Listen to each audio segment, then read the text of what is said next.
निशान बन जाए, काम ऐसा करो कि पहचान बन जाए।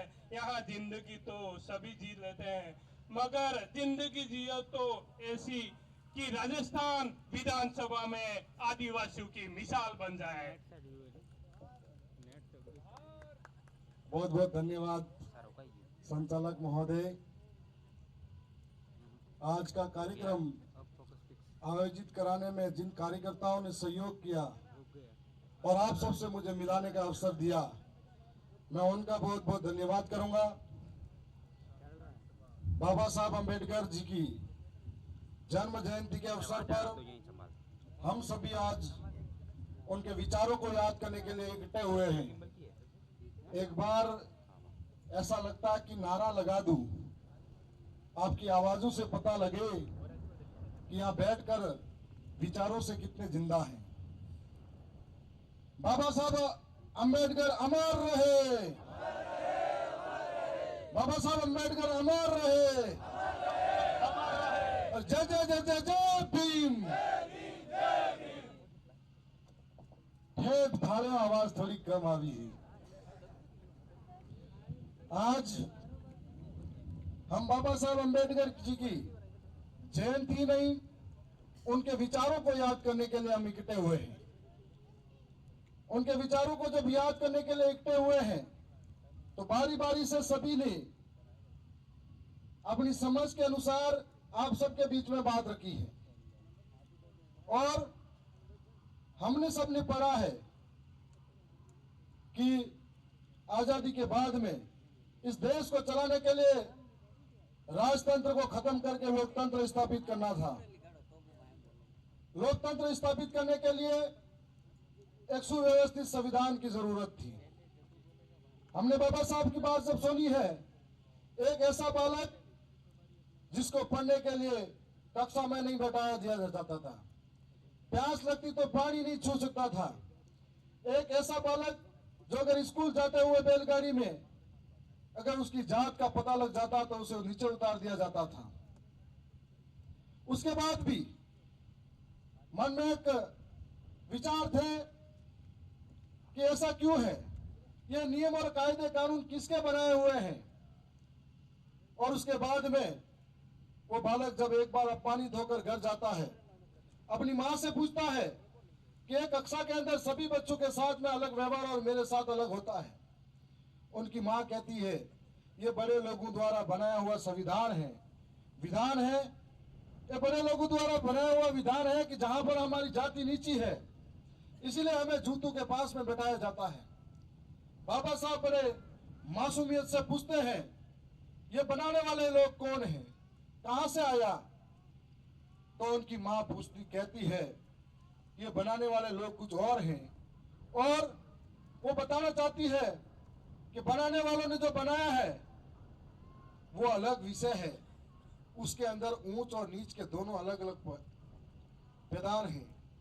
और उसी दिन उस बच्चा दिमाग में सोचता है कि एक दिन ऐसा लाऊंगा, उस दिन मैं इस बनाए हुए विकल्प को खत्म करके एक ऐसा विधान तैयार करूंगा जहां पर ऊंच और नीच का भेद खत्म होगा।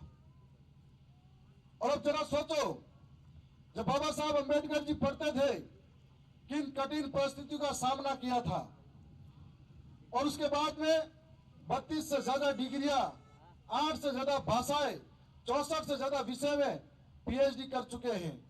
और ऐसे में अगर वो बाहर पढ़ कर आए और ये सोच लेते जैसे हम सोचते हैं, मैं विधायक बन गया मेरा क्या लेना देना, कोई इंजीनियर बन जाए मेरा क्या लेना देना, कोई शिक्षक बन जाए क्या लेना देना, अगर हम लोग ये सोच लें कि हम हमारा ही करें, तो ऐसा बाबा साहब ने सोचा होता कि मैं इतनी डिग्रियां प्राप्त करके आया हूं, मुझे क्या लेना देना, मेरा ही करूं। तो आज वो खुद का महल बनाने लगते तो इतने सारे लोग देख रहे हैं, उन सबका महल नहीं बन पाता।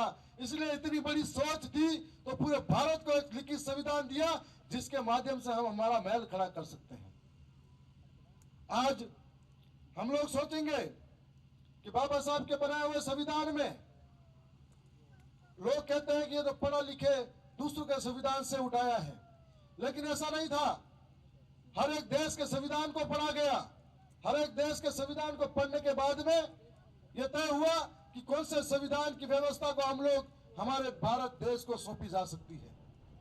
इस देश के अंदर राजतंत्र भी स्थापित है और संविधान भी बना हुआ है, लेकिन हमारे यहाँ पर राजतंत्र नहीं है।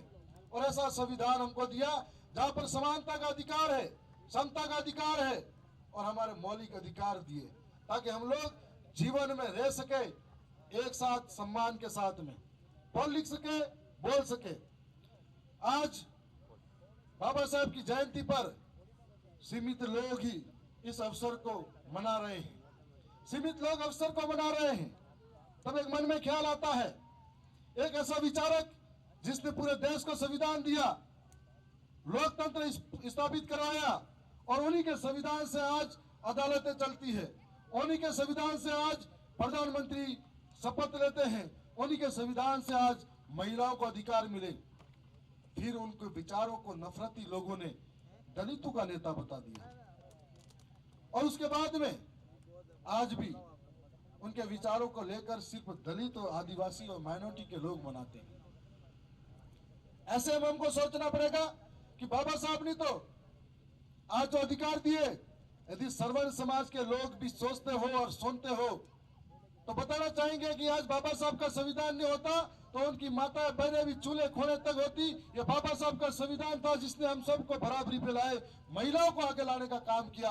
और बाबा साहब ने कहा था कि जिस समाज के अंदर महिला अगर पढ़ेगी लिखेगी तो वो समाज तरक्की और जाएगा। ये बाबा साहब के शब्द थे।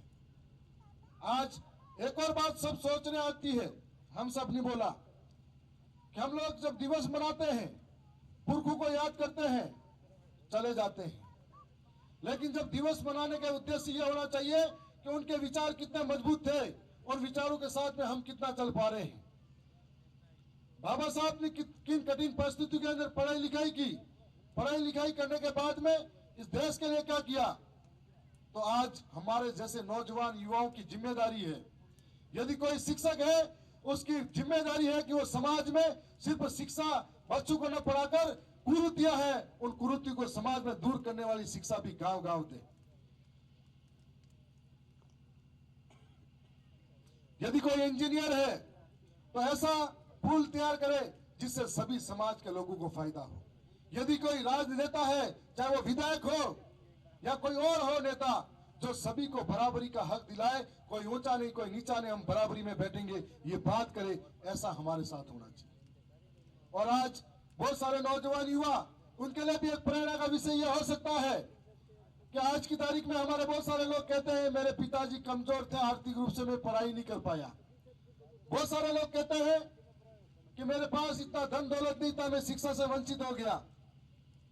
तो उनको दारू मदिरा और गुटखा खाने का पैसा मिल जाता है, लेकिन उस जगह बहाना बनाएंगे हमारे पास नहीं था। ऐसे वक्त में हमें बाबा साहब के संघर्षों को याद करना पड़ेगा कि जिनके सामने इतनी परिस्थितियां थी पर उन्होंने कभी यह बहाना नहीं बनाया कि मैं ये नहीं कर सकता। इसीलिए हम सब कर सकते हैं, हमारी इच्छा शक्ति और मन शक्ति बड़ी होनी चाहिए। आज आजाद भारत के अंदर जब भारतीय संविधान लागू हुआ, उस संविधान के बाद में हमको अधिकार मिला, लोकतंत्र के अंदर वोट का अधिकार मिला। ऐसा अधिकार जहां पर रानी की कोख से राजा पैदा नहीं हो सकता, आपके वोटों के माध्यम से आपका सेवक कोई भी होगा, लोकतंत्र पर चुनकर वो पैदा होगा। ऐसा संविधान मिला। और इस संविधान के बाद में हम लोगों को गांव गांव गली गली मोहल्ले मोहल्ले में इस संविधान को हम लोगों को समझाना पड़ेगा कि संविधान की रक्षा में हुई, संविधान मिला, तब जाके हम लोग अपने आप को सुरक्षित महसूस कर रहे हैं। फिर भी जब संविधान होने के बाद भी आज भी हमारे लोगों के साथ में अन्याय होता है, अत्याचार होता है। आज भी देश के अंदर कई जगह हमारे सर पे मुता जाता है। आज भी देश के अंदर कई जगह ऊंची जाति के लोगों द्वारा हमारे लोगों की जमीनें हड़पी जाती है। आज भी हमारे साथ में जाति का भेदभाव होता है, चाहे कोई मटके से पानी छूता हो, चाहे कोई मूंछें रखता हो, ऐसे लोगों को मारा जाता है। और हर दिन भारत के अंदर हो या राजस्थान के अंदर हो, हर दिन किसी न किसी दलित की पिटाई रोज होती है। सोचो यदि ये संविधान नहीं होता तो हमारा हाल क्या होता। और ऐसे के अंदर ये तब होगा जब हम देश के 75% बहुजन एक झंडे में एक साथ आएंगे। आज हम टुकड़े टुकड़े में बटे हुए हैं। जितने समाज है उतने संगठन तैयार कर रखे हैं, जितने झंडे तैयार कर रखे हैं। इसलिए समाज और संगठन की वजह से हम लोग आपस में टूटे हुए।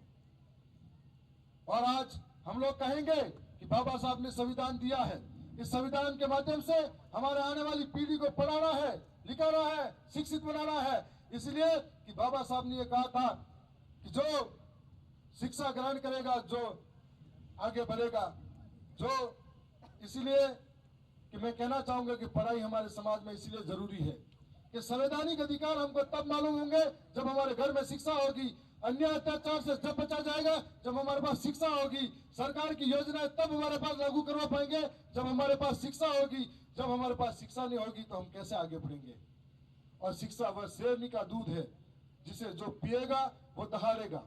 आज एक बात और सोचना कि भारतीय संविधान के अंदर चाहे देश की संसद हो या राज्य के अंदर विधानसभा हो, हर एक कानून पे बहस होती है, हर एक कानून की बात की जाती है, लेकिन आज भी आदिवासी अपने जल जंगल जमीन के लिए दिए गए अधिकारों के लिए लड़ाई लड़ रहा है। आज भी अधिकारों के लिए लड़ाई लड़नी पड़ रही है जिन अधिकारों के लिए हमारे पुरखों ने लहू बहाया था। और आज विधानसभा के अंदर हो या लोकसभा के अंदर हो, सीमित लोग ही बात करते हैं कि 5वीं अनुसूची के कायदे कानून लागू होने चाहिए। कोई नहीं करता। जो हमारा प्रतिनिधित्व करने हुए यहाँ से वहां जाते हैं वो भी अंधे गूंगे बहरे हो जाते हैं, वो भी बोलने को तैयार नहीं है। जब हम लोग लगातार लड़ रहे हैं कि हमारे जंगल लूटे जा रहे हैं, जमीन लूटी जा रही है, बड़े बड़े माफियाओं को दिए जा रहे हैं। जो आदिवासी वर्षों से इस जमीन पर आए